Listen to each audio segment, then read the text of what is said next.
Ya está. Probando.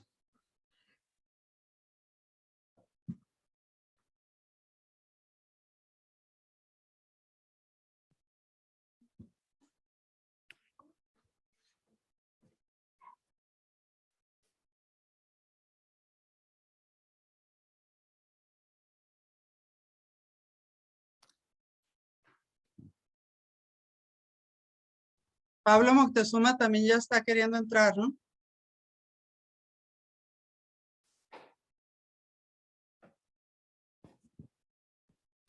Maestro Pablo Moctezuma, a favor de aceptar la invitación a panelista, por favor.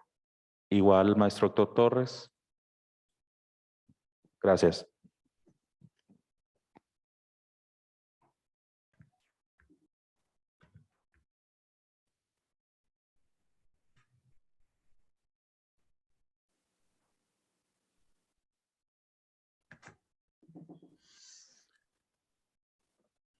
Muy buenas tardes a todos.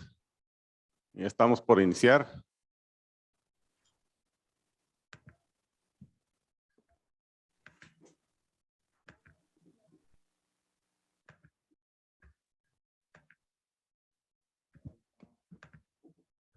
Muy bien, si gustan abrir cámara a los ponentes o esperarse a su participación, ya está activada la opción. Dice no puede iniciar su video porque el hospedador lo detuvo. Está, you cannot start your video because no nos lo ha autorizado quien hospeda la sesión. Así es. Estamos esperando unos minutos a que se conecte más participantes. ¿Sí me escuchan, Juan? Sí. Secretario ¿A mí me General. escuchan? Sí, yo sí te escucho a ti. Ah, ok. No nos permite abrir el video. Y me dan el cue. Hola.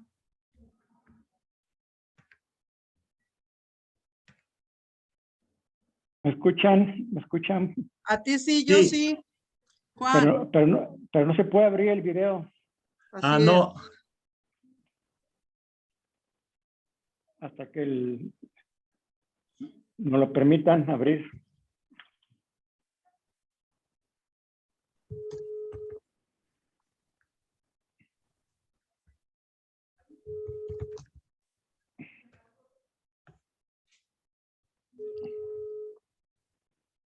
Me parece que tenemos un tema de audio aquí. Si pudiera alguien hablar para ver si recibimos la señal.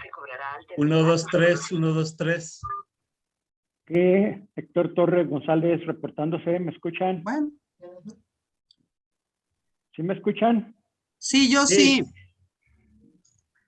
Yo también. ¿Y el anfitrión? ¿Nos escuchan? Yo sí, Pablo, pero parece que el anfitrión no.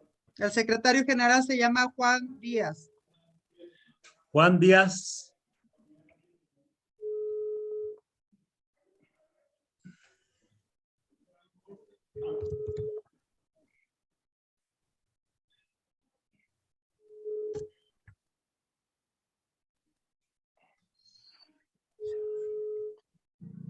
Buzón de voz.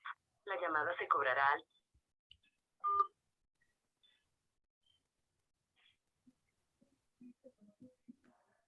¿No pueden autorizar?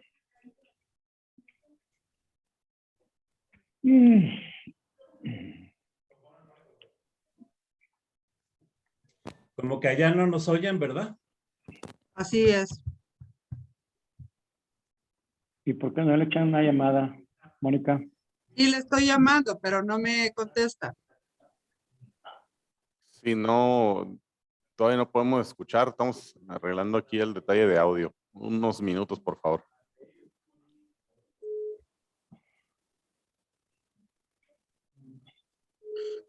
Okay.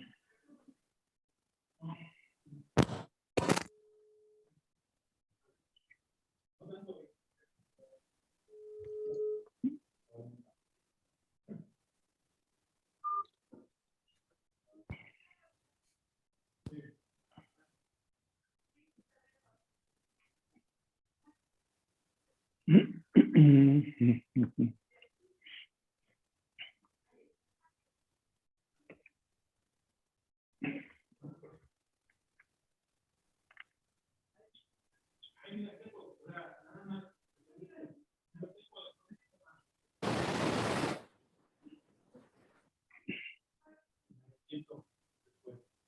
público sí escucha, dice alguien. Muy bien, ya estamos listos.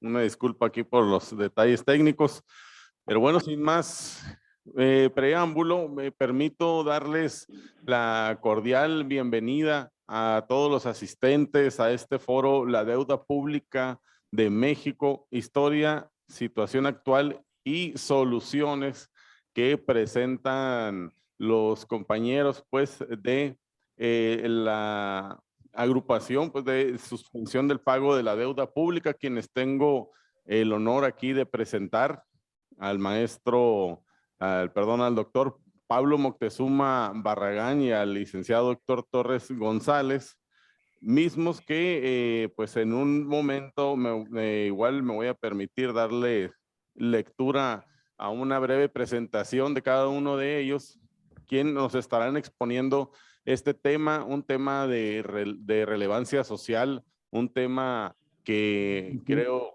tenemos todos seguro que tomamos parte, formamos parte de este problema y que somos los principales afectados, ¿no? De esta medida a todas luces neoliberal, ¿no? Primeramente tendríamos la participación de el doctor Pablo Barragán, el doctor Pablo Moctezuma Barragán, quien nos estará haciendo la exposición desde una perspectiva histórica y posteriormente Héctor Torres González, una perspectiva económica del tema, ¿no?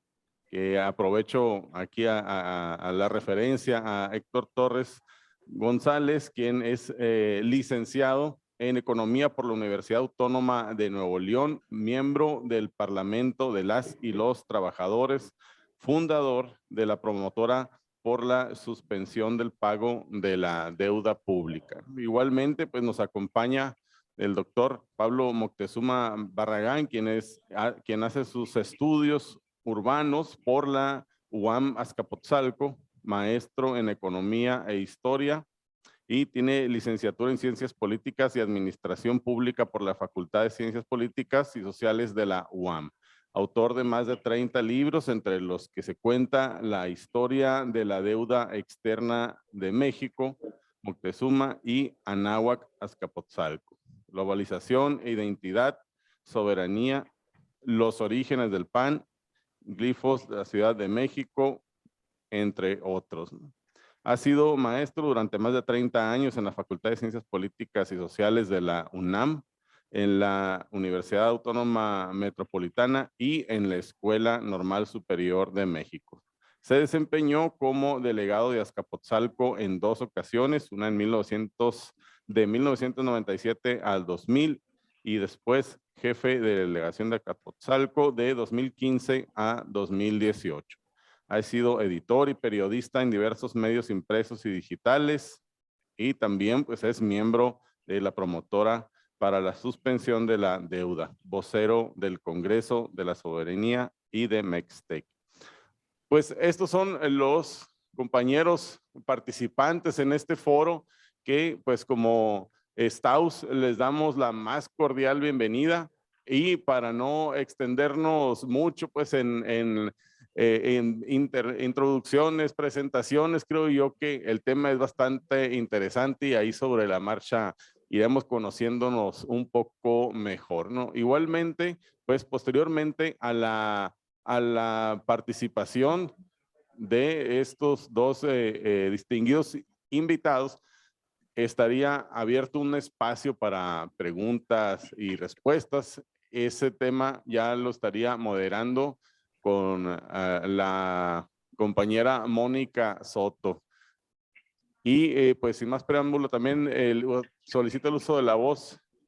Está levantando aquí su mano, nomás que no alcanzo a ver el nombre. Hugo, ayudas con... con Pablo Moctezuma. Doctor, adelante. Adelante. ¿Me escuchan bien? Así es. Sí, adelante. Muy bien. Pues muy buenas tardes. Agradezco mucho al Staus este espacio, a su secretario general, Juan Díaz, a toda la comunidad que está preocupada por la solución de los problemas de nuestro país, y un problema de los más graves es el de la deuda externa. La experiencia histórica nos da armas para enfrentar los retos actuales y futuros. La historia de la deuda en México nos da muchas lecciones para solucionar problemas actuales. En 1808, antes de la independencia, la deuda pública de la Nueva España ascendía por lo menos a 20 millones de pesos. En 1811 se pidió otro millón de pesos. De modo que después de la independencia se debían 33 millones. Esta deuda fue desconocida y cancelada porque era deuda del viejo régimen. La independencia mexicana, iniciada por Hidalgo en 1810, declarada por Morelos el 6 de noviembre de 1813 y consumada en 1821, logró la creación de un Estado nacional políticamente independiente, pero no pudo superar las difíciles condiciones socioeconómicas creadas durante la época colonial, pues al triunfo de la independencia fue encabezada por las clases dominantes que finalmente, con Agustín de Iturbide, Lucas Alamán y Anastasio Bustamante, derrotaron la Revolución Popular.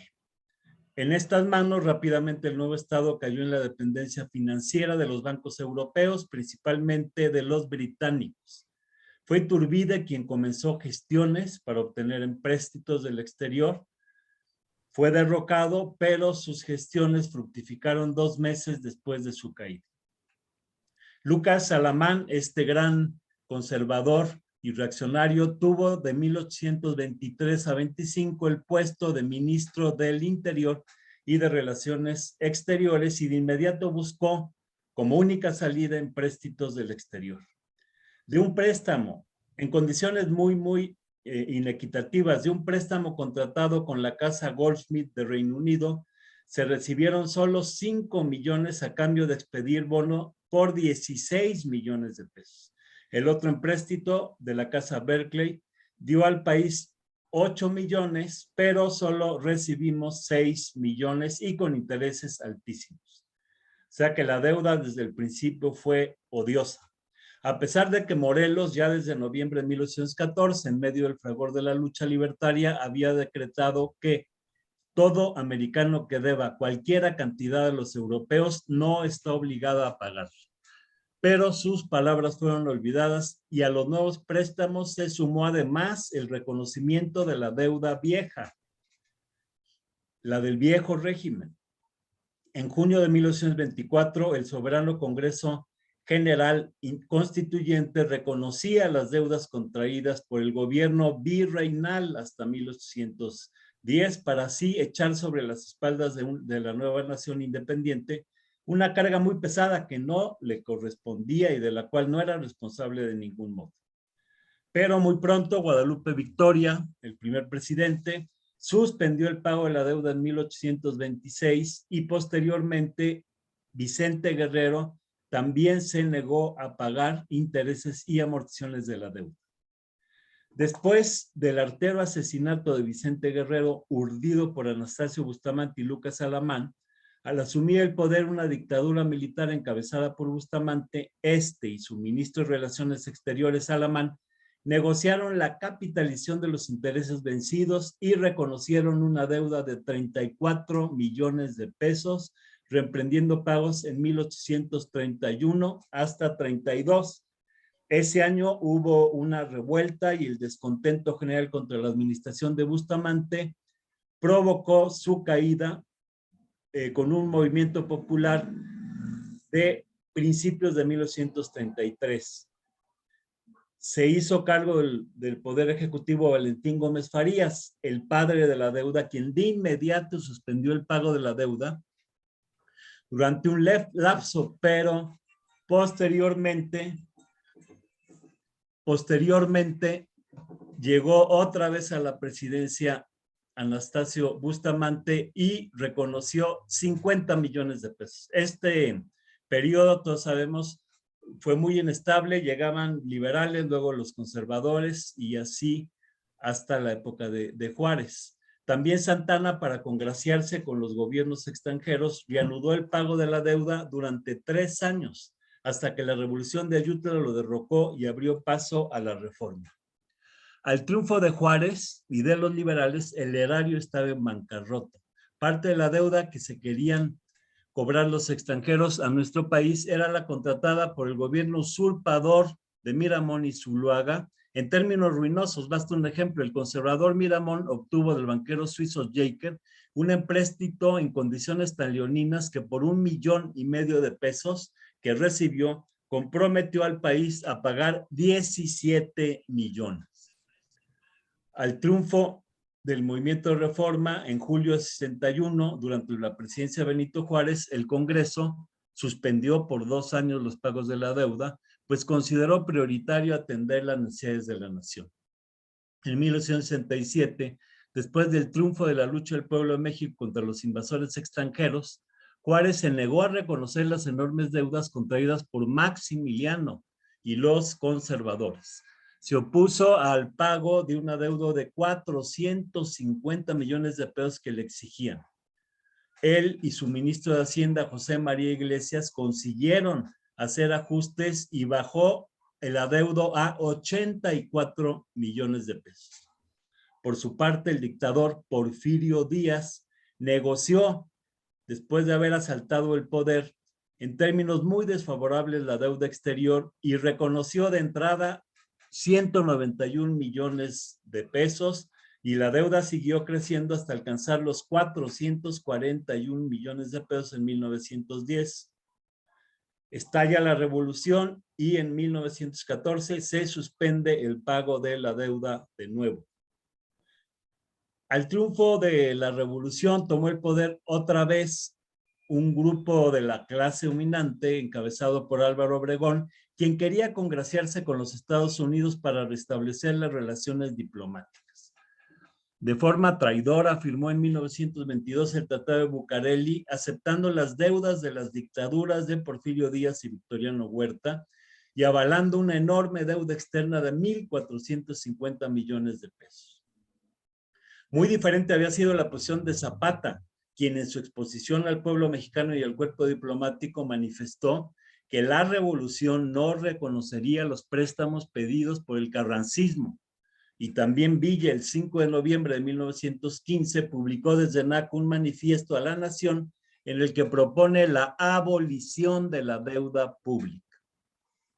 Los pagos acordados inicialmente por Obregón no pudieron efectuarse y se suspendieron en 1923.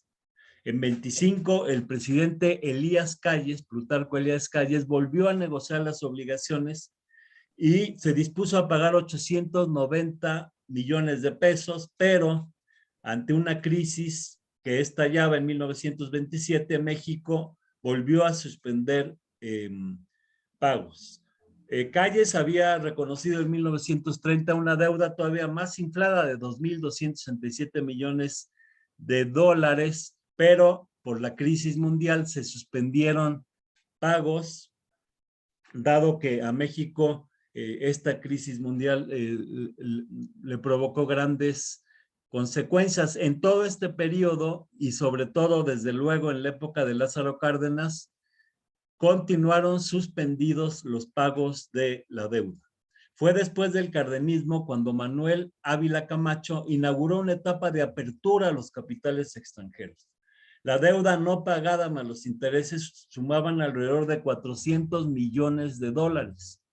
Tras la larga suspensión se renegoció y los acreedores cedieron grandemente. El hecho es que México se comprometió a pagar solamente 40 millones de dólares para saldar la deuda. De modo que nuestro país se desenvolvió prácticamente durante 28 años, de 1914 a 1942, sin recibir un solo crédito del exterior, y en esos años su desarrollo, lejos de paralizarse, logró avances significativos. En los siguientes 30 años la deuda pasaría de menos de 100 millones de dólares a más de 3,600 en 1970. Miguel Alemán recibió la deuda en 1946 en 277 millones de pesos y al finalizar su sexenio ya debía 346. También Adolfo Ruiz Cortines recurrió a los préstamos en el exterior para obtener recursos en lugar de subirle los impuestos a los empresarios. De modo que para 1959 la deuda sumaba ya 648 millones de dólares.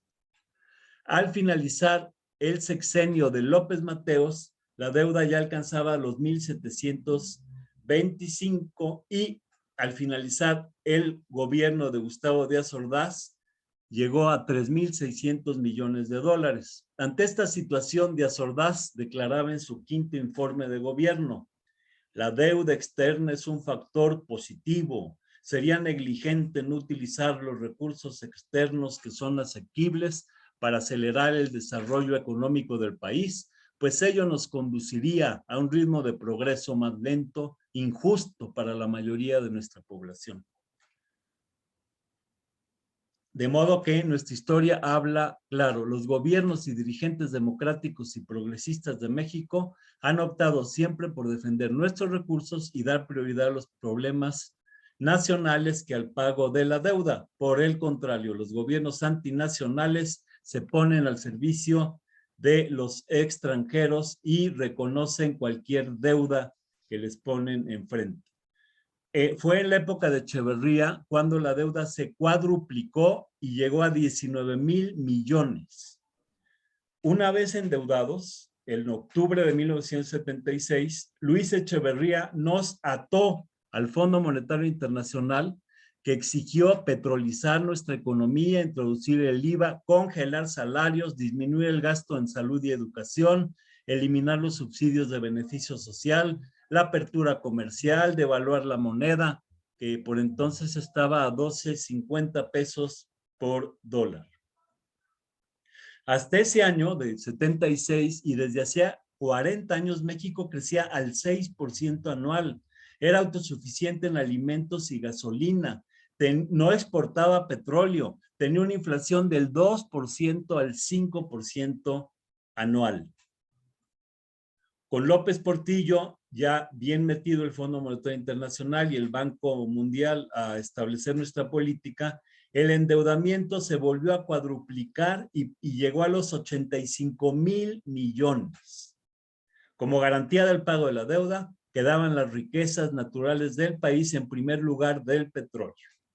México, que no exportaba su oro negro, comenzó a exportar con López Portillo 150,000 barriles diarios al inicio, para llegar a 1,5 millones en 1982, 10 veces más.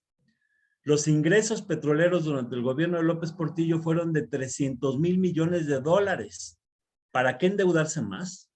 A partir de 1982, el crecimiento del PIB se redujo y anda desde entonces alrededor de un magro 2% al año, cuando antes de endeudarnos y petrolizarnos, crecíamos al 6% promedio. La deuda externa aumentó 15 veces al pasar de 3,600 en 1970 a 99,000 millones de dólares en 1985. Y el pago por el servicio de la deuda en ese mismo periodo fue aún mayor, fue de 115,000 millones de dólares. O sea que sale más caro el caldo que las albóndigas. Hemos pagado muchísimo más por el servicio a la deuda que lo que México ha recibido. En 1988, cuando llegó Salinas, gracias a un fraude electoral, la deuda externa era de más de 100,000 millones de dólares y consumía el 60% del presupuesto gubernamental. Para 94 había llegado a 131,000 millones de dólares, pero de 89 a 94 se pagó por el servicio de la deuda más de 200,000 millones de dólares. México entró de lleno en un proceso de integración con Estados Unidos y Canadá, y en este punto lo que tomó auge fue la deuda interna, que junto con la externa extrajo los recursos de la nación. Dada que la economía mexicana fue invadida por corporaciones extranjeras, gran parte de la deuda interna fue acaparada por los intereses de los oligopolios mundiales, por lo que en general la deuda pública benefició a la oligarquía mundial. Con Cedillo siguió creciendo la deuda. La deuda interna bruta, que son los financiamientos que obtiene el sector público en el mercado doméstico a través de la colocación de valores gubernamentales y de créditos directos con otras instituciones, que en parte es deuda externa. Por ejemplo, uno de los pasajes más oprobiosos es cuando se aprobó el rescate bancario, la gran mayoría de bancos extranjeros, y el Fobaproa y PAF, en la que fue el pueblo de México el que pagó por los fraudes de los bancos. El Fobaproa y PAF se contrató por 554 mil millones de dólares. Se han pagado alrededor de 1 billón, pero todavía se deben 1.2 billones. Ya ha costado el doble y va a costar el cuádruple. Así de usureros son los acreedores.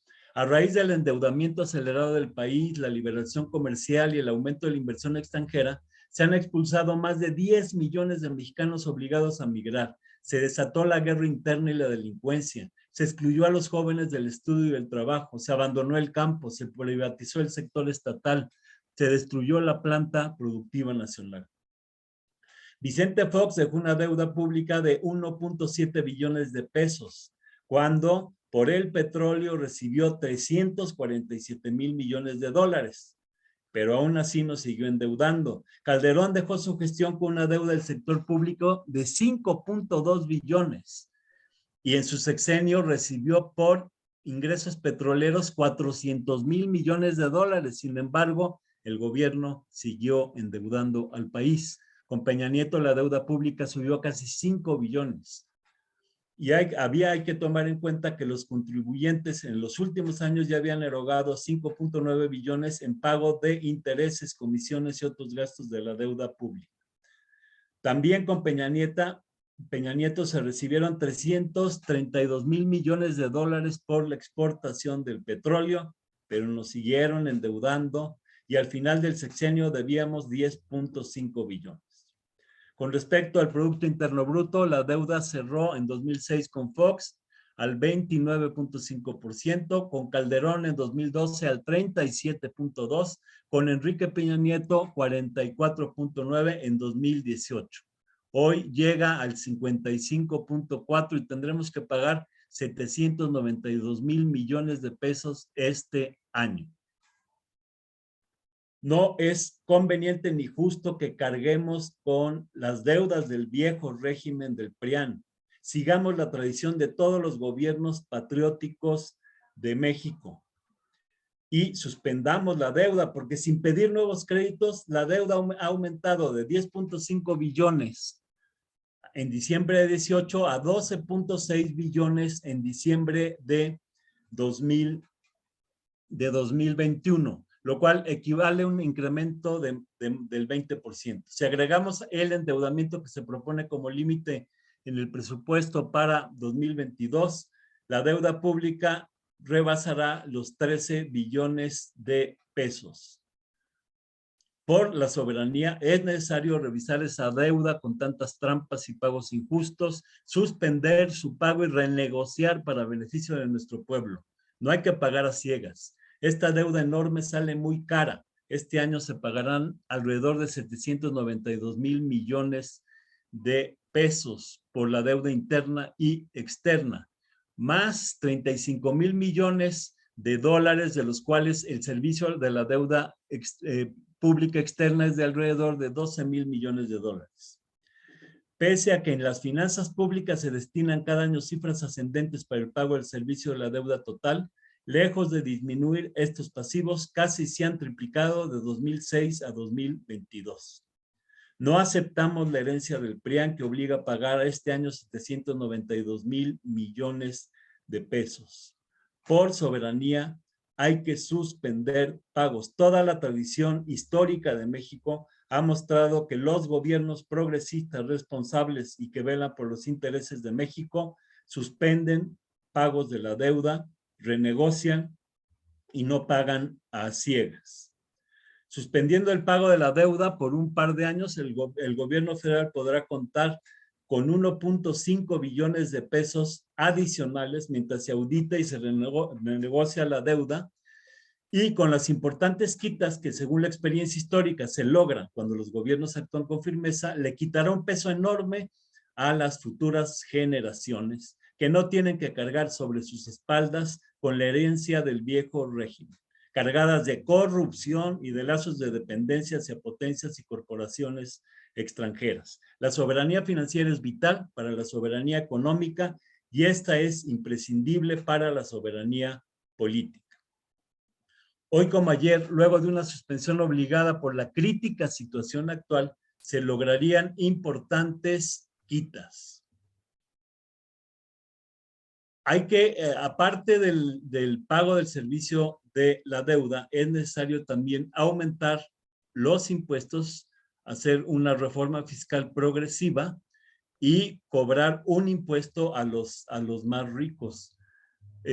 Si se le cobrara un impuesto a los más acaudalados, se podrían fortalecer las finanzas públicas con alrededor de 300,000 millones de pesos, y con una reforma fiscal podría ser otro tanto. De modo que es importante tener estos recursos adicionales que andarían en alrededor de 3 billones de pesos para salir de la situación de emergencia en la que vivimos actualmente, de situación de crisis económica, de crisis sanitaria, se acerca también una crisis alimenticia. Las repercusiones de la guerra Rusia-Ucrania van a pegar sobre nuestra economía y el gobierno federal necesita recursos para poder sacar adelante el país.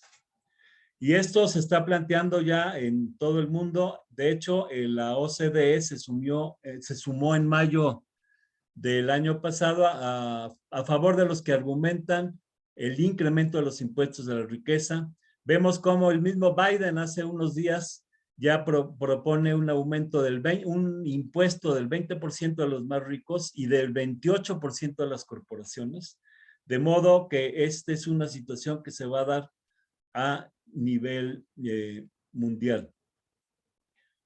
Qué bueno que el gobierno actual cobra ya los impuestos a quienes lo deben, pero sí hace falta reformar una reforma fiscal progresiva. Actualmente vivimos una situación en la que 20 millones de personas sufren hambre en México, mientras se importa el 40% de los alimentos que se consumen. Incluso el maíz, que se importa año con año cada vez más. Hoy somos el primer importador de maíz del mundo, llegando el año pasado a 18 millones de toneladas de maíz. Por eso es necesario, con el dinero de la suspensión de pagos, financiar un plan de apoyo a cooperativas y pequeños, medianos agricultores, no solo para la producción, sino para el transporte y comercialización, así como para la agroindustria. Es preciso desarrollar la vocación agrícola de cada una de las localidades del país, incluso impulsar la agricultura urbana y familiar. México puede y debe agrandar su frontera agrícola en millones de hectáreas y emplear a millones en el sector primario de la economía, así como apoyar el empleo de la población económicamente activa, que es de 56 millones de personas. El año pasado, en agosto, apenas tenían empleo formal 20 millones. Perdón, tenían empleo 20 millones y no todos eran permanentes.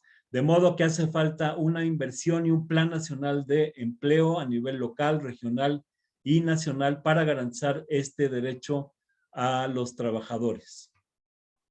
También en medio de la pandemia, que si bien ya ha aliviado en las últimas semanas, pero tiene consecuencias graves de 2 años, además no sabemos qué va a pasar en el futuro, hace falta que con este dinero de la suspensión se impulsen los servicios de salud, fortalecer la infraestructura hospitalaria a todos los niveles y el empleo a personal de salud, fomentar también la medicina tradicional y la medicina alternativa. El Estado mexicano ha tenido la capacidad en el pasado de elaborar sus propias vacunas y medicamentos, así como diversos equipos. Tenemos que invertir para ser autosuficientes en estas cuestiones estratégicas. Los ahorros a futuro serían muy grandes. Además del presupuesto de salud, debe fortalecerse, porque sabemos que además de las millones de personas que han sufrido COVID, la mayoría sufren secuelas que va a haber que tratar en años futuros. De modo que la inversión en salud es fundamental, y tener la capacidad para atender todo el espectro de enfermedades y males crónicos que no se han podido atender debidamente. Muchas personas no murieron por el COVID, sino por la falta de atención, dado que los hospitales estaban saturados. Otra urgencia en la que también hay que invertir por el fenómeno del calentamiento global que golpea al país es el prever que se han agudizado los problemas de inundaciones, sequías, incendios, situación causada por las políticas neoliberales con respecto al desarrollo urbano, al agua, la ausencia de protección civil, la deforestación, y esto genera condiciones presentes y futuras de gran peligro, por lo que hay que invertir en la cosecha de agua de lluvias, en recargar los mantos freáticos, reforestando los montes, implementando terrazas, gaviones, sumideros que a la vez evitarían inundaciones y sequías. Hacen falta grandes inversiones en un nuevo sistema hídrico y desde luego impulsar la nueva Ley General de Aguas, que desde 2013 el Congreso se ha visto omiso en aprobar y que puede prevenir grandes carencias y desgracias que vivimos actualmente y que se agudizan cada vez más. La pandemia de coronavirus también ampliará la brecha de pobreza entre géneros, llevando a 47 millones de mujeres y niñas a la pobreza, con lo que se borrarán los avances logrados en las últimas décadas, según lo advirtió la ONU, por lo que es necesario un programa especial para garantizar derechos de las mujeres. El presupuesto que se aplicará este año debiera haber sido necesariamente un presupuesto de emergencia con medidas extraordinarias luego de 2 años de pandemia, de una crisis económica, la peor en 80 años, y de esta guerra en el sudeste asiático que nos está repercutiendo en todo el mundo y desde luego también en México. México tiene que crecer a tasas mucho más altas de las planteadas. Estamos viendo que debido a todos estos factores seguiremos creciendo alrededor del 2 o menos del 2%. Recordemos la promesa de campaña del presidente López Obrador de crecer al 6% anual. De modo que hacen falta inversiones extraordinarias que dinamicen el desarrollo económico y que se logre un crecimiento a tasas más altas que satisfaga las necesidades de la población. En la independencia se suspendieron pagos, igual tras la reforma, y en 1914 en la Revolución. Guerrero, Valentín Gómez Farías, Benito Juárez, los gobiernos postrevolucionarios hasta Cárdenas suspendieron deuda, por un lado. Los conservadores, Anastasio Bustamante, Lucas Alamán, Santana, Porfirio Díaz y el PRIAN, siguieron pagando y aumentando la deuda. Gracias a esta situación o debido a esta situación, este año tendríamos que pagar 792,000 millones de pesos en tiempos de pandemia y de crisis económica. Es hora de suspender pagos y dar prioridad al problema interno. Es hora de que el Estado mexicano dedique más recursos a salud y enfrente la crisis para el desarrollo, para la autosuficiencia en vacunas, para el desarrollo de la petroquímica, de la industria del litio y mayores inversiones en el petróleo. Si añadimos esa reforma fiscal que cobre más a las corporaciones y a las grandes fortunas, habrá recursos también para invertir en la muy necesaria soberanía alimentaria y en la autosuficiencia del maíz, que hoy por la crisis de Rusia y Ucrania va a generar el encarecimiento de todos los precios de los alimentos. Es momento de la suspensión de pagos de la deuda, que se apruebe la Ley General de Aguas e invertir en sustentabilidad hídrica, en pavimentado permeable, en diques, represas y gaviones que garanticen el derecho al agua. Con la suspensión de pagos de la deuda habrá recursos para que se invierta también en el desarrollo de la banca nacional a cargo del Estado, una banca social y para el desarrollo, y desde luego comprar Banamex como una empresa estatal. Se podrán destinar recursos a la inversión productiva que garantice el crecimiento económico para invertir en el empleo local, regional y nacional con inversión pública, para que se atienda y solucione las demandas con respecto a los territorios de las comunidades originarias amenazadas por las empresas mineras, para tener recursos, para garantizar los derechos de las mujeres, implementar un plan de apoyo, porque son las más golpeadas por la crisis, financiar lo necesario también para garantizar derecho a migrantes. Hay que suspender pagos de la deuda también para apoyar la cultura, la educación superior, la memoria histórica, la identidad, que genere, contribuya, se estimule y respete todos los procesos de organización y acción social, poniendo al servicio de la población los medios de comunicación, propiedad de la nación, radio, televisión, prensa, etcétera, y se gestionen espacios en medios privados.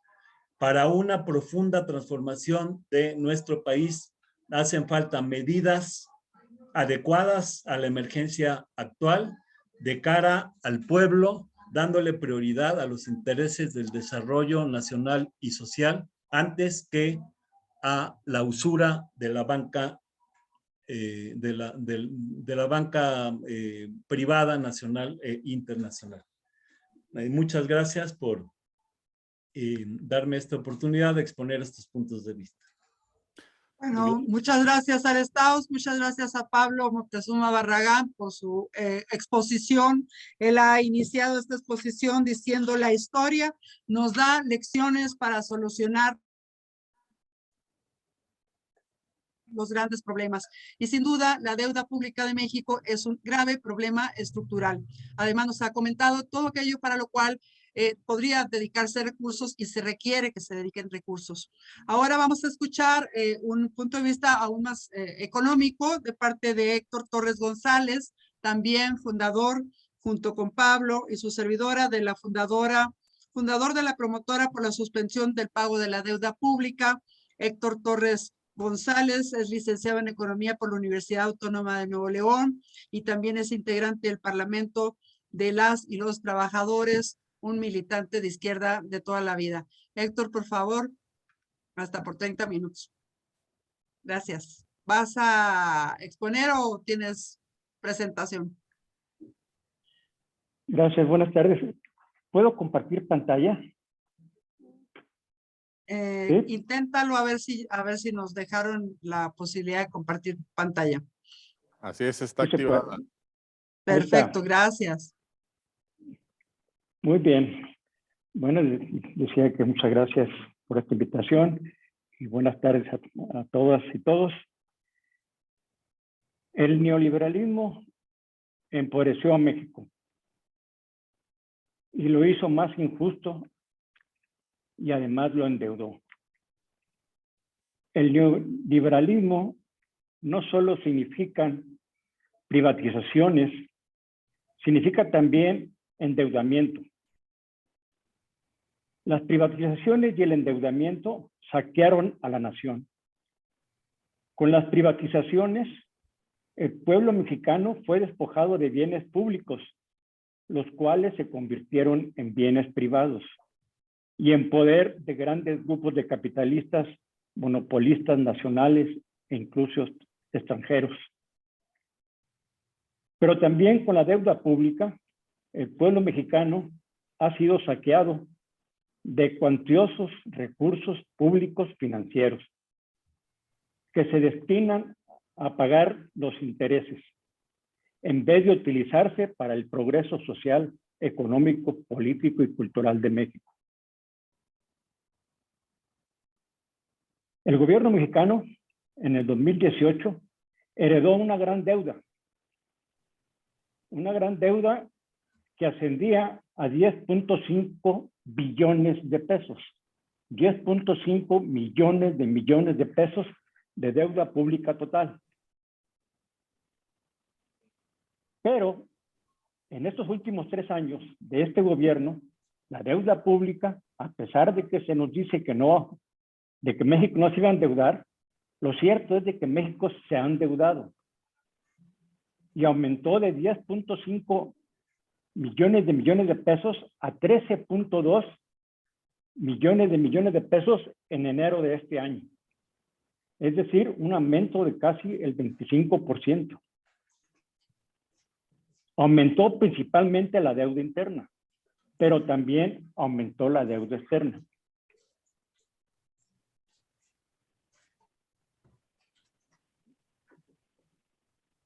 Este crecimiento de la deuda en estos últimos 3 años ha obedecido principalmente a la crisis de la pandemia. Recordemos que en el 2020 México padeció una tremenda crisis económica producto de la pandemia, pero fue una gran crisis a nivel mundial. Incluso fue la más grave crisis del capitalismo después de la Gran Depresión del siglo pasado.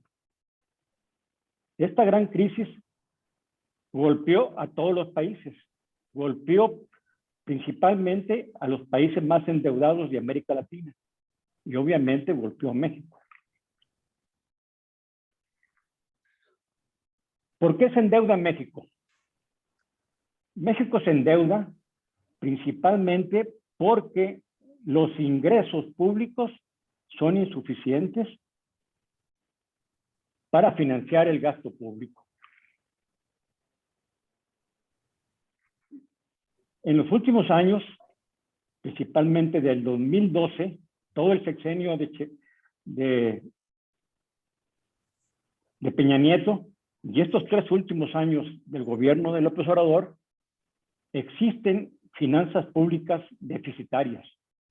Es decir, las finanzas públicas en México están en crisis. En el año pasado, el déficit fue de 757,790 millones de pesos. Y para el 2022 está presupuestado otro déficit de 900,000 millones de pesos. Un déficit que se acerca a 1 billón de pesos.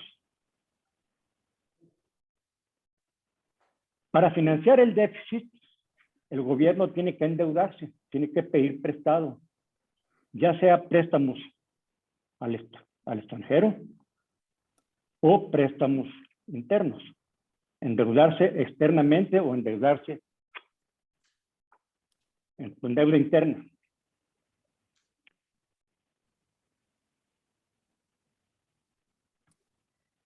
Siguiendo esta trayectoria de déficit, para el 2022, la deuda pública va a aumentar en 14.5 millones de pesos. Es decir, aumentaría casi 4 millones de pesos en estos 4 años de este gobierno. Este elevado nivel de endeudamiento, esta gran deuda pública, tanto interna como externa, tiene un costo. Hay que pagar los intereses.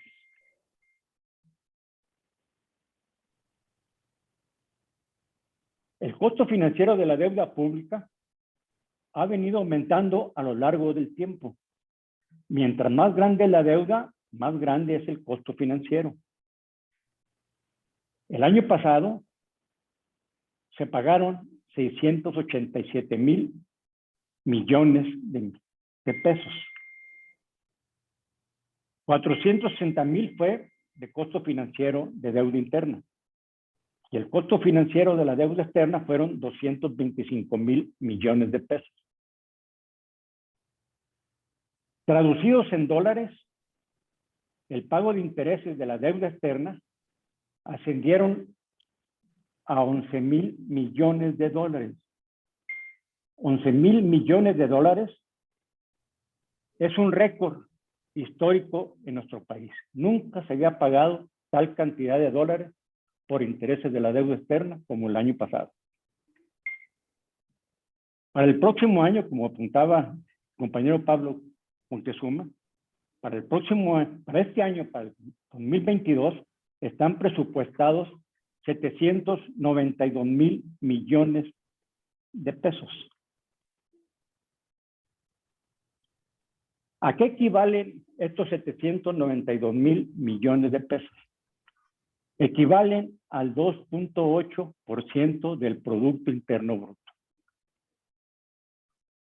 México, según el Banco de México, México va a crecer este año no al 4% como se pensaba originalmente, sino que va a crecer al 2.4% en promedio. México va a crecer este año 2.4%, pero por puros intereses se van a ir al capital financiero nacional y extranjero el 2.8% del Producto Interno Bruto. Es decir, le vamos a pagar más por deudas que lo que va a crecer México.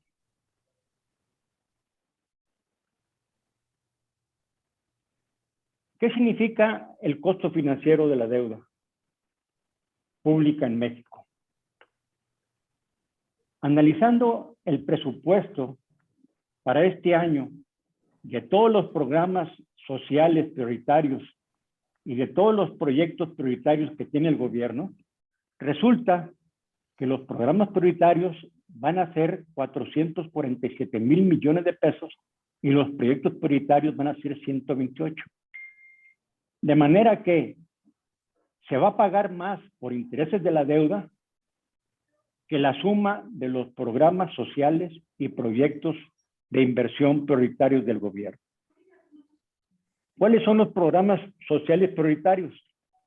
Pues son la pensión para adultos mayores, la pensión para personas con discapacidad, las becas para los jóvenes y niños, los precios de garantía, Sembrando Vida, apoyo a la pesca, etcétera.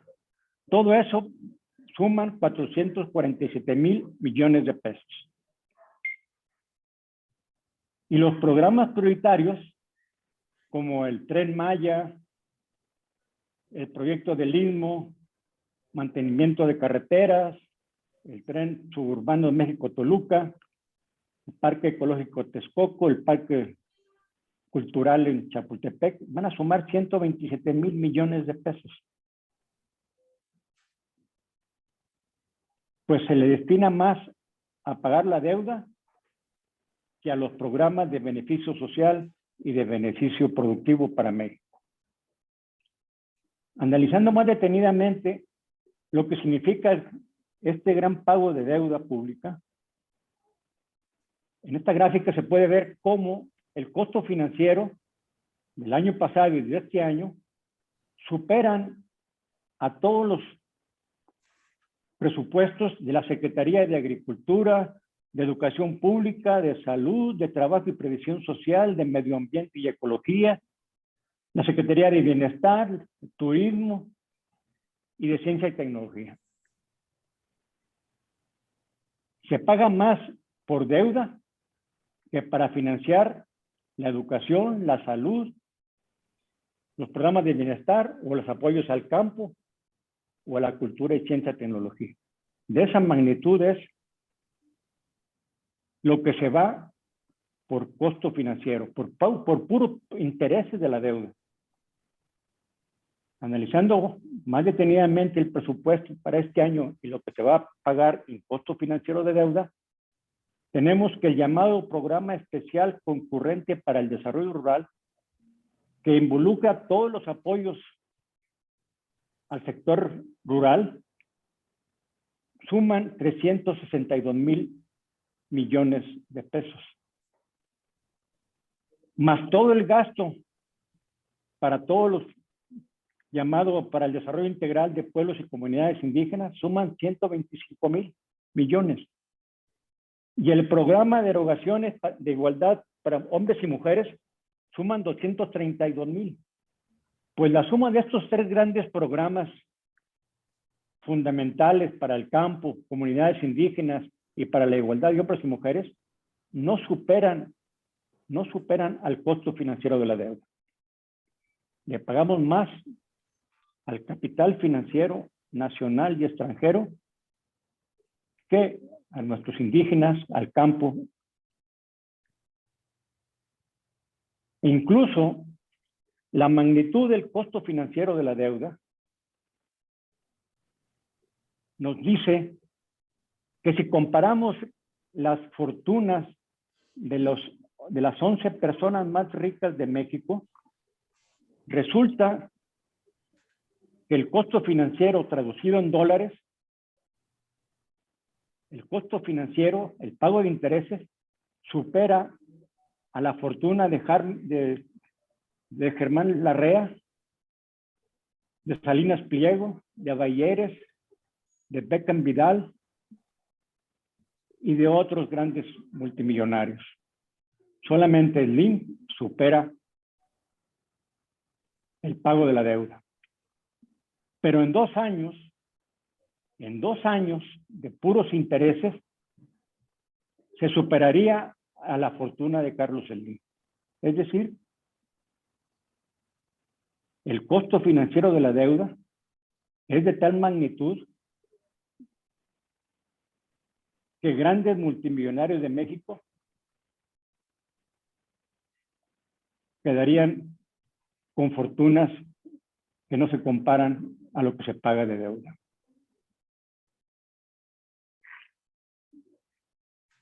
México vive hoy una situación sumamente grave, sumamente difícil. Recordemos que en el 2019 la economía mexicana no creció. En el 2020 la economía mexicana se cayó en 8.5%. El año pasado la economía creció apenas un 5%. Para el año 2022 se espera que la economía crezca en 2.4%. Y según las proyecciones de Hacienda, se espera que crezca en los siguientes años al 2.8%. Si nos atenemos a estas proyecciones oficiales, va a resultar que la producción per cápita a fines del sexenio actual, para el 2024, la producción per cápita en México va a ser menor que en el 2018. Es decir, estamos en vías de un sexenio perdido.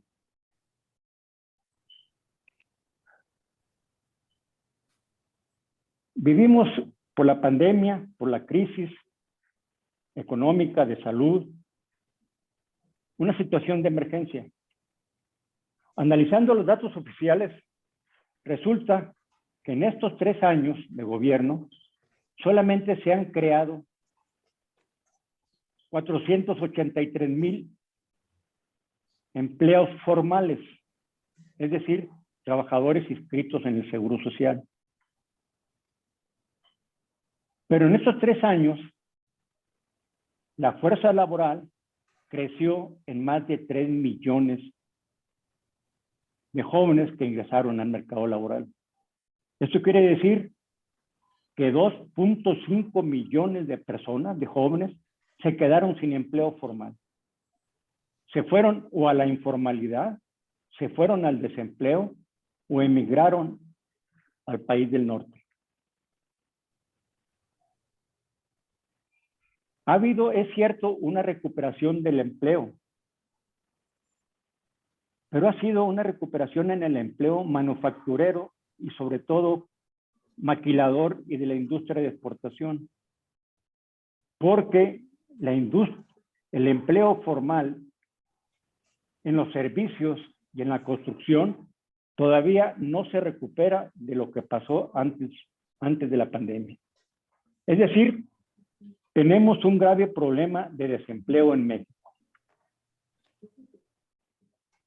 Por otro lado, a pesar de que el salario mínimo ha tenido aumentos significativos, Lo cierto es que los salarios contractuales han estado sujetos desde hace varias décadas al tope salarial. Los aumentos reales del salario contractual han sido raquíticos a lo largo del tiempo. En el sexenio pasado nunca superaron el 1.5% en términos reales. En estos últimos 3 años, los aumentos salariales contractuales han sido raquíticos e incluso el año pasado, por la inflación, fueron negativos. Y al mes de febrero, en 2 meses de este año, también han sido negativos los aumentos salariales contractuales. ¿Cuántos trabajadores revisan contrato colectivo en la jurisdicción federal, que son estos datos? Suman casi 2.5 millones de trabajadores que están perdiendo poder adquisitivo. Y esto evidentemente repercute en el consumo. Y esto repercute en que no hay aumento de producción. De manera que se hace urgente, como decía el compañero Pablo, implementar un programa emergente para impulsar la producción nacional. El gobierno ha dicho que no se va a endeudar, ya ha dicho que no va a aumentar los impuestos. Pero con el presupuesto que se tiene, es insuficiente para reactivar la economía. Además, el sector privado no está invirtiendo en la producción. Le corresponde al gobierno, le corresponde al Estado, asumir el papel de impulsor del desarrollo económico. Un desarrollo económico con justicia social, no cualquier tipo de crecimiento. Pero ¿de dónde va a haber los recursos para impulsar el crecimiento económico que genere empleos y que aumente los salarios? Porque a fin de cuentas, el problema de pobreza en México no se va a resolver si no se resuelve primordialmente el problema del empleo y el problema del salario. Pues tiene que haber recursos para invertirse por parte del gobierno. Y estos recursos, como decíamos, pero se están utilizando para pagar los intereses de la deuda. Hace unos días hubo la convención bancaria y ahí se anunció, así con gran bombo, de que la banca iba a generar un programa de apoyo a la pequeña y mediana empresa. Un programa anunciaron de 10,000 millones de pesos. 10,000 millones de pesos no significa nada con respecto a los 790,000 millones de pesos que se paga de deuda.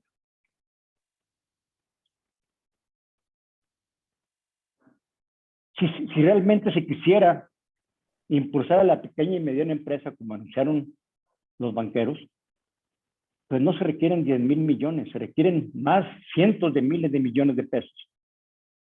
Y ese dinero está, repito, en el pago de la deuda.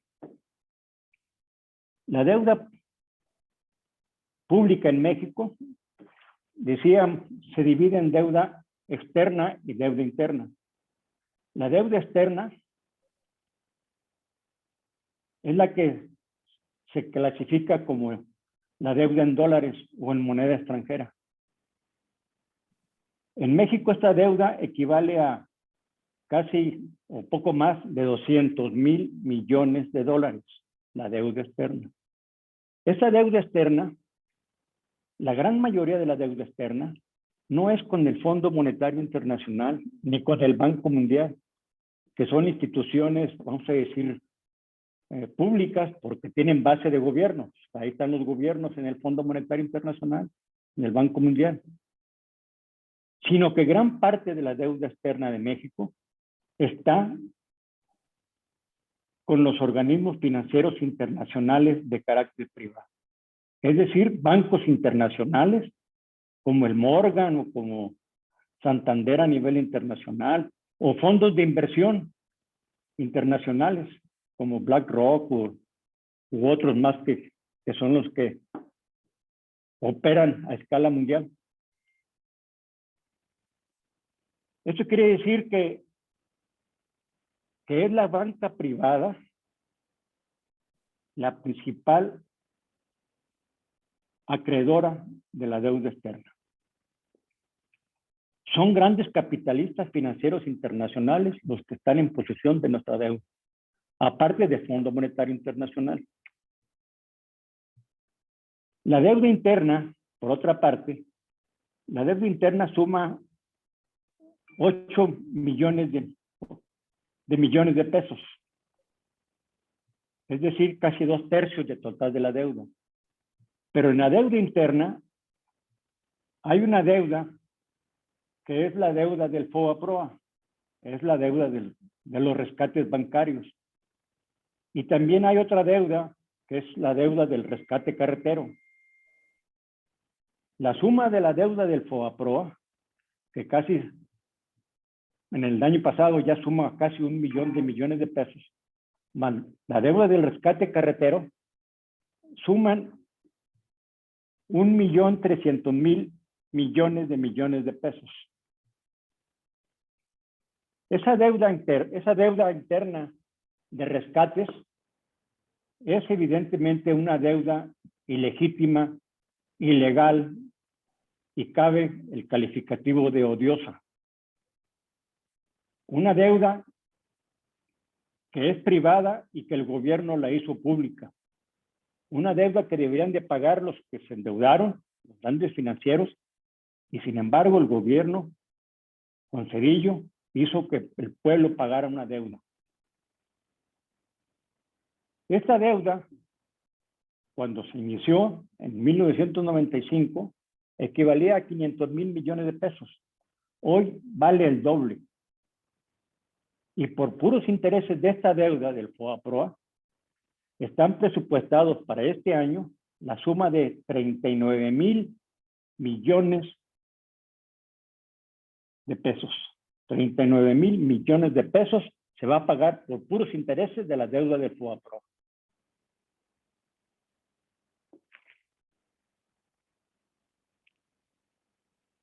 Aparte de la deuda del FOBAPROA como deuda interna, existe dentro de la deuda interna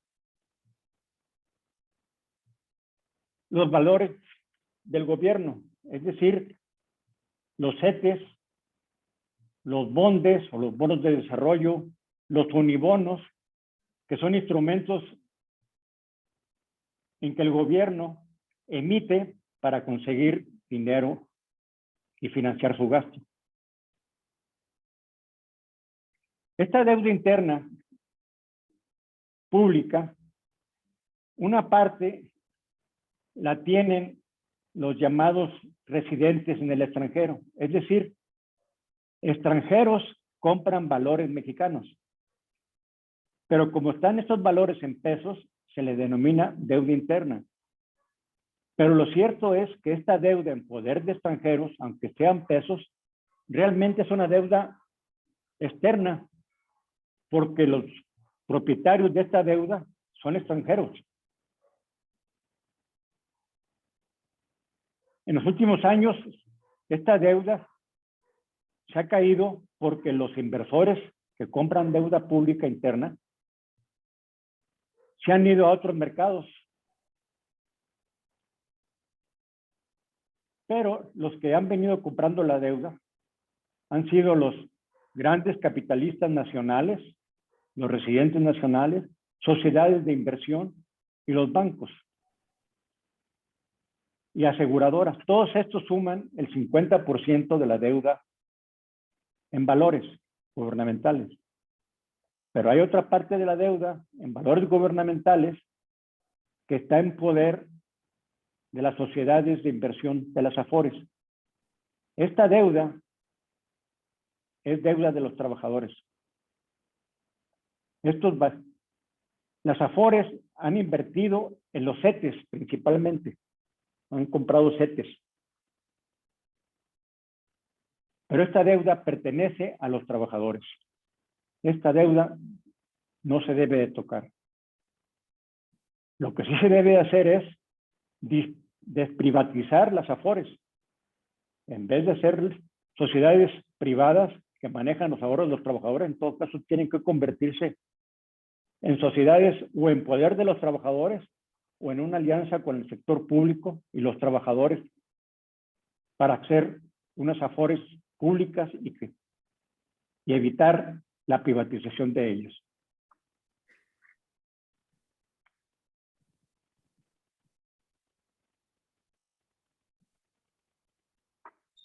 Continúo.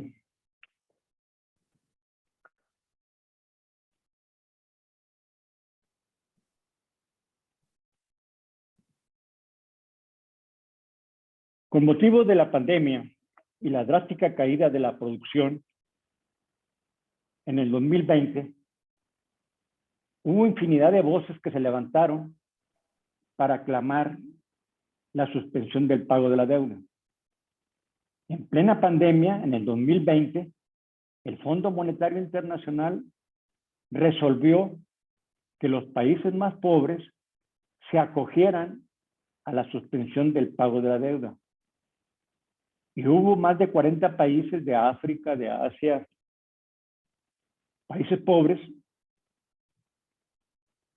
que no pagaron la deuda durante todo el 2020 e incluso durante varios meses del 2021.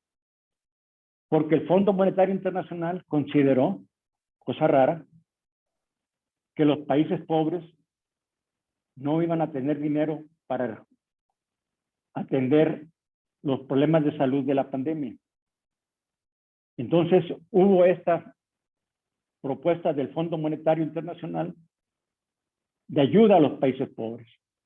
Incluso el grupo de los 10, de los 10 países más ricos, también avalaron esta propuesta de que se suspendiera el pago de la deuda de los países más pobres. El presidente López Obrador, en una declaración, dijo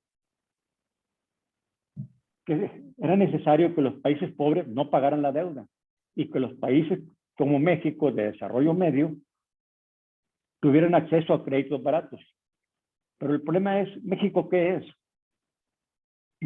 México es un país en donde la mitad o poco más de la mitad de la población es pobre, vive en la pobreza. Entonces México puede ser considerado como un país empobrecido por el neoliberalismo y por tanto puede acogerse también a la suspensión del pago de la deuda. El año pasado también, en el 2020, hubo una serie de expresidentes de América Latina y de personalidades, la presidenta de Brasil, Rodríguez Zapatero, de Bolivia, de Colombia, de Uruguay, de Paraguay, plantearon que no se pagara la deuda y pidieron un periodo de condonación de 2 años. El año pasado vino aquí a México el presidente de Bolivia y en el Senado declaró que era necesario reestructurar la deuda. Reestructurar la deuda y que hubiera condonación de ella. El presidente López Obrador, en el 2014, en uno de sus libros del Proyecto Alternativo de Nación, planteó que era necesario crear una comisión de la verdad del FOBAPROA y planteó también que era necesario reestructurar la deuda. Y dijo que muchos países lo han hecho y que México lo ha hecho a través del tiempo. De manera que la promotora, por la suspensión del pago de la deuda, lo que plantea en concreto es suspender el pago de los intereses de la deuda por al menos 2 años. Iniciar renegociaciones para reestructurar la deuda. crear una comisión auditora, una auditoría ciudadana que investigue cómo es posible que México se endeudó con tanto dinero y México nunca creció, nunca salió de la pobreza. ¿A dónde fueron esos dineros, esos recursos? Entonces es necesario una auditoría ciudadana que investigue y clarifique el origen de esos recursos. Ecuador, el gobierno de Ecuador, con Correa, estableció una comisión auditora ciudadana de la deuda pública y de la deuda interna. Y con Correa se reestructuró la deuda y obtuvieron quitas.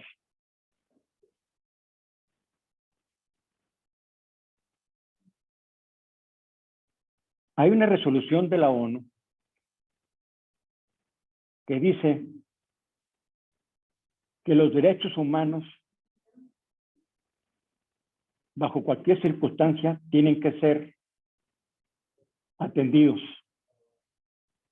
Y si el pago de la deuda impide satisfacer los derechos humanos, entonces hay que darle prioridad a los derechos humanos por el pago de la deuda. Como decía el compañero Pablo Moctezuma, el gobierno de Lázaro Cárdenas en 1936 definió de manera muy clara los principios que deben de regirse en torno a la deuda. Lázaro Cárdenas dijo: México va a cumplir con los acreedores, con sus compromisos con respecto a la deuda externa. Pero primero tiene que atender el desarrollo político y cultural del pueblo mexicano. De manera que tiene que haber una redefinición de primero hay que atender la deuda social del pueblo mexicano y después atender la deuda pública. La Promotora Nacional por la Suspensión del Pago de la Deuda se creó en plena pandemia, apenas tiene 2 años. Ya ha empezado a hacer trabajo, creando comités en varias localidades, en varios estados, incorporando compañeros de varias organizaciones campesinas, sindicales, populares. Y ha estado planteando, enviando cartas a la presidencia, al presidente López Obrador, al Senado, a los diputados, para que discutan y se ponga como un problema nacional que el pago de los intereses de la deuda está sangrando literalmente a la población mexicana y que es necesario atender y remediar este problema por el bien de México. Muchas gracias, compañeros. Muchas gracias, Héctor Torres González, por tu exposición, por todos estos gráficos que has compartido con nosotros, toda esta información y esta investigación que has hecho. Queremos ahora destinar un tiempo a las preguntas que puedan hacer las y los asistentes a este evento. La pregunta y la duda es cómo nos vamos a enterar de ellos, de esas preguntas.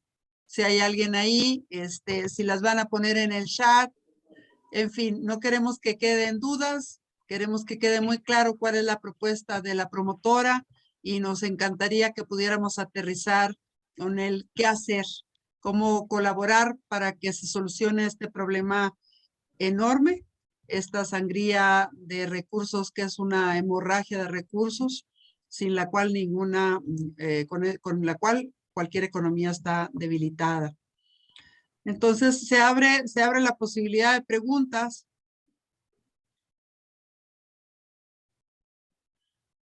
Muy bien, gracias. Una primera pregunta que nos hace Verónica es, ¿habría sanción para México si no pagara?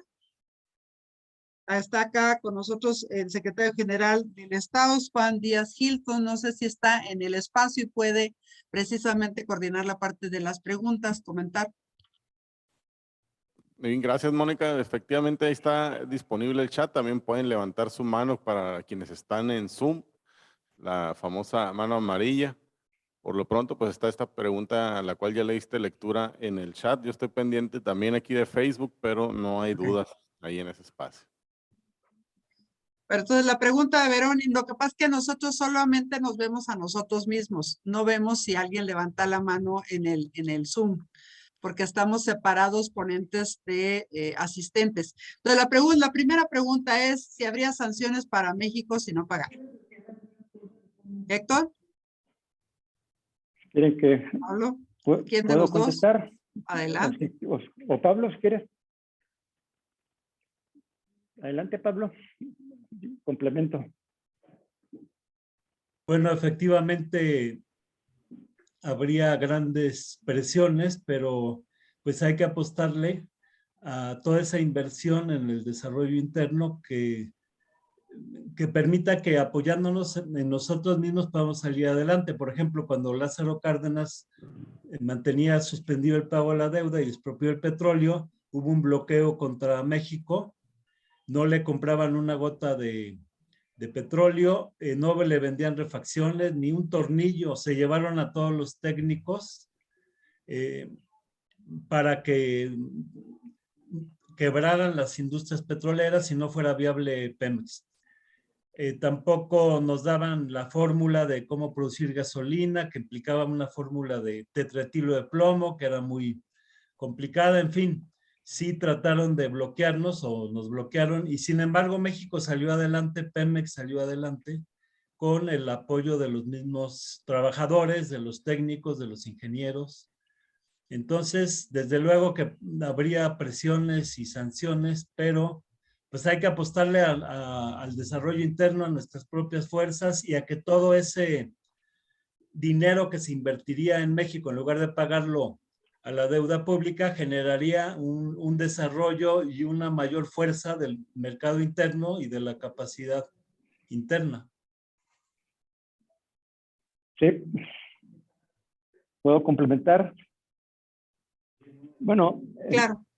el Papa Francisco se pronunció por suspender el pago de la deuda. Y creo que él no estaba llamando a una confrontación de los pueblos con los grandes capitales. El mundo hoy vive una situación sumamente difícil, producto de la pandemia, pero sobre todo producto del neoliberalismo. El mundo se ha hecho más injusto. El orden económico y social prevaleciente en el mundo es un orden injusto. Y ahora agravado con esta cuestión de la guerra, Ucrania, OTAN, Rusia, todo esto va a hacer que la economía mundial se desplome y que haya más dificultades.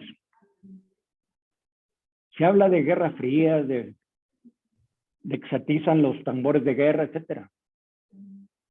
Pero debe haber voces que clamen por un alto a esta situación y que hable también de crear un nuevo orden más justo y más solidario y más humano para el mundo, porque de otra manera el mundo se va a acabar. De manera que renegociar la deuda significa tomar partido por los países pobres, que renegocien los países pobres con los países ricos. Y es por el bien de los países ricos también en que debe de atenderse el problema de la deuda. El problema de la deuda es un saqueo de los países pobres. Entonces tienen que darse negociaciones, no únicamente un país con los acreedores, tiene que crearse un frente de países, no sé, primero latinoamericanos, caribeños y también con países africanos, asiáticos, pero crear una nueva correlación de fuerzas y de hablar que esto es en beneficio de los países acreedores, porque de otra manera la crisis va a arrasar con todos y los países deudores nunca van a pagar la deuda y se van a declarar en moratorios. Las tasas de interés actualmente están aumentando. El Banco de México la acaba de aumentar y están aumentando en todos los países del mundo, dice que para combatir la inflación a escala mundial. Pero con eso lo que hacen es encarecer la deuda. Entonces, ¿es posible renegociar? Sí, es posible. Ya lo han hecho muchos países, lo hizo Islandia, lo hizo Argentina, etcétera. Entonces, más que buscar la confrontación es buscar el acuerdo, una renegociación favorable para acreedores y deudores. Es cuanto, Mónica. Muy bien. Secretario. Hay ahí dos preguntas en el chat también, si pudieras darle lectura. Ok, además dice, además de la que se leyó hace rato, de qué tipo de sanción sería, dice, la teoría dice que el capital se va a ir a otro país. ¿Eso devaluaría la moneda? La otra pregunta dice, ¿qué podemos hacer para que el gobierno tome la decisión de suspender el pago de la deuda? Creo que el gobierno, para que tome esta decisión, sí necesita de una presión popular, de que haya en los medios populares, en la academia, en los gremios profesionales, un movimiento fuerte para exigir esta suspensión de pagos de la deuda. Y esto va a ser necesario tarde o temprano. Hay que ver que el mundo está yendo rápido hacia la insolvencia, entonces pues más vale más temprano que tarde. Sí.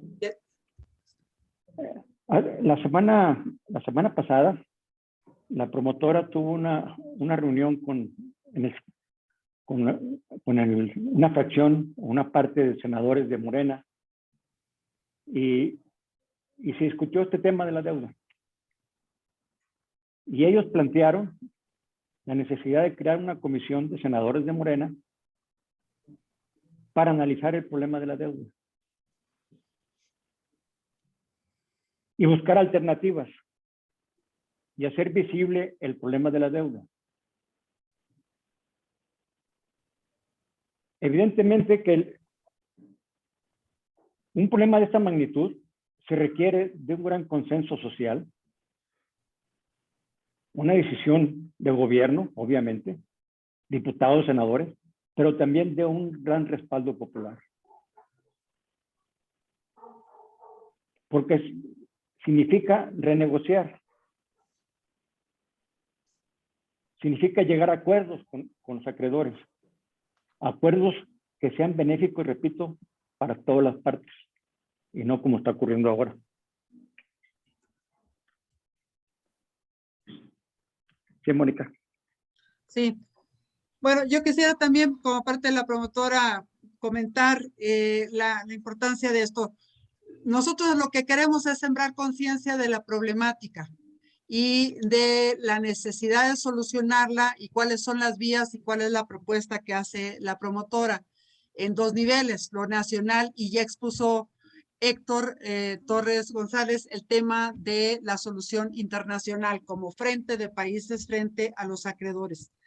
Entonces, insistir, suspender al menos 2 años el pago del servicio de la deuda pública, dedicar esos recursos para atender la emergencia, reactivar la economía, fortalecer los derechos a la salud y a la educación y al empleo, que es lo mínimo indispensable que se requieren. Creo que eso no está a discusión con todo el contexto de la pandemia. Es un momento importante que se está dejando ir con una coyuntura en la que venía al caso tomar esta decisión. 2, auditar para depurar y renegociar de tal manera que pudiéramos, imagínense, nomás con que lográramos empezar a pagar o seguir pagando la mitad de lo que se paga ahorita. Nomás con eso que pudiéramos liberar 350,000 millones de pesos al año del servicio de la deuda, por poner algo. Pero hay un caso, que el caso de Ecuador, que cuando se anuncia el Comité para la Auditoría de la Deuda, lo que sucede es que empiezan a vender los bonos a mitad de precio. Cuando ven la composición del Comité de Auditoría, pura gente honorable, los bonos terminan vendiendo a 20 centavos por cada peso, y el gobierno de Ecuador terminó comprando su propia deuda a 20 centavos por cada peso. Eso es un caso y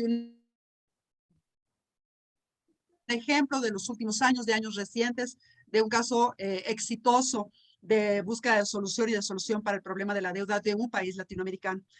Hay más ejemplos. Está por realizarse en México la reunión y la sesión del Comité para la Abolición de las Deudas Ilegítimas.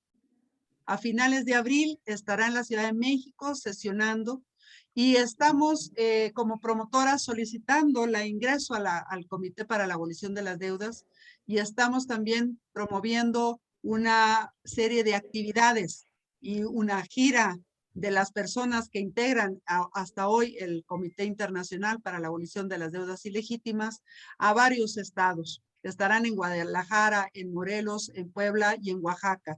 Y tenemos la posibilidad además de a través de esta tecnología poder tener también sus exposiciones. A principios de mayo se va a estar también participando en el Foro Social Mundial, que se desarrollará también en la Ciudad de México con un cúmulo de organizaciones sociales, políticas, civiles sobre todo y populares que van a estar sesionando en el Zócalo de la Ciudad de México. Entonces, ¿qué necesitamos? Necesitamos crear una correlación de fuerzas, crear una opinión pública informada, que entendamos que sí, un planteamiento de este tipo primero necesita un respaldo para lo que decía Pablo Moctezuma, lograr hacer esa presión y que el gobierno esté acompañado por la población en las medidas que tenga que tomar, que se resistan las olas que pueda haber al respecto, pero teniendo muy claro que la solución es de ganar, ganar. Porque no solamente es lo que suspendes y puedes invertir, sino lo que puedes quitarle a la deuda y que el gobierno tarde o temprano queda mucho más fortalecido porque sanea sus finanzas. De tal manera que las alaracas que pudieran venir con les vamos a bajar la calificación, nos vamos a llevar los capitales a otros lados, etcétera, etcétera, a la vuelta se revierten porque van a tener que calificar mejor a un gobierno, a un país que tenga mejores finanzas públicas. Entonces, es una cuestión también de perder el miedo, ¿no? De perder el miedo, de ver lo que está en juego, la necesidad que hay y la viabilidad de llevar a cabo un proceso para disminuir el pago del servicio de la deuda pública. No sé si hay más. Bueno, Pablo Moctezuma ha puesto aquí. Desgraciadamente me tengo que retirar. Muchas gracias por la invitación. Es importante que nos sumemos a este movimiento de suspensión de pagos de la deuda. Muchas gracias. No veo más preguntas. No sé si hay preguntas. A la pregunta de Javier Valenzuela, ¿qué podemos hacer? Pues formar la promotora por la suspensión del pago de la deuda pública de Sonora, hacer más actividad como estas, llevarlas a universidades, al Congreso del Estado. La promotora logró hace 2 años que otros congresos llevaran el tema de la deuda y sacaran puntos de acuerdo.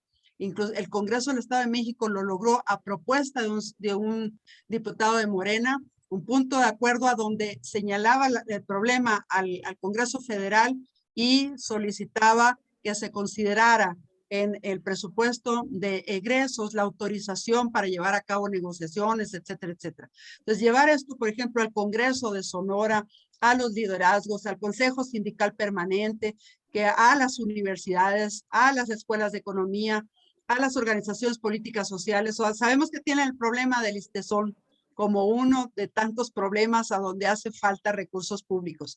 Son muchas las cuestiones que requieren recursos públicos y la respuesta suele ser no hay. Decimos, perdón, sí hay.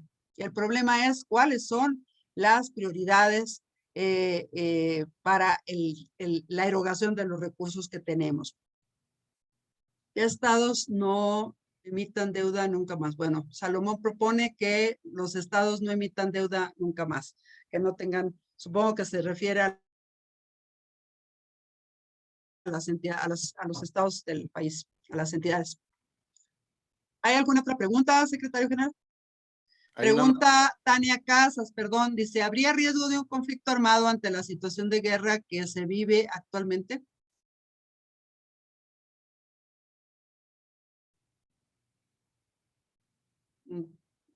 ¿Conflicto armado entre quiénes o que nos invadieran o de qué estamos hablando?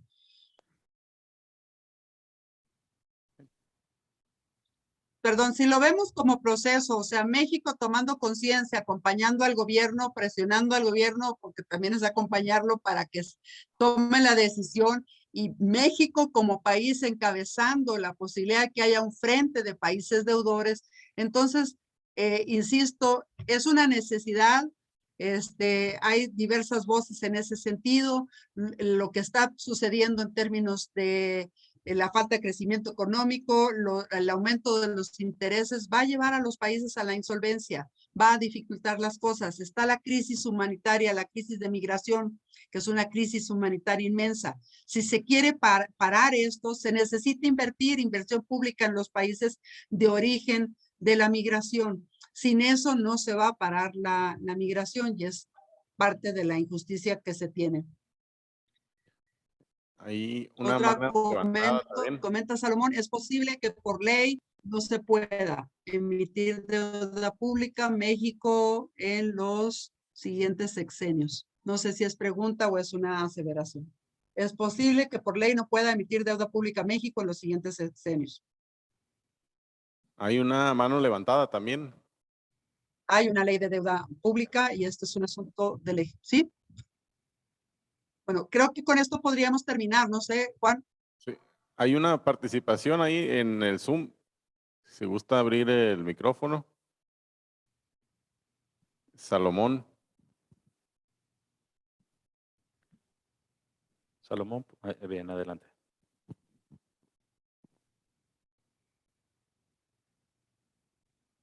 Adelante. Pues no lo oímos.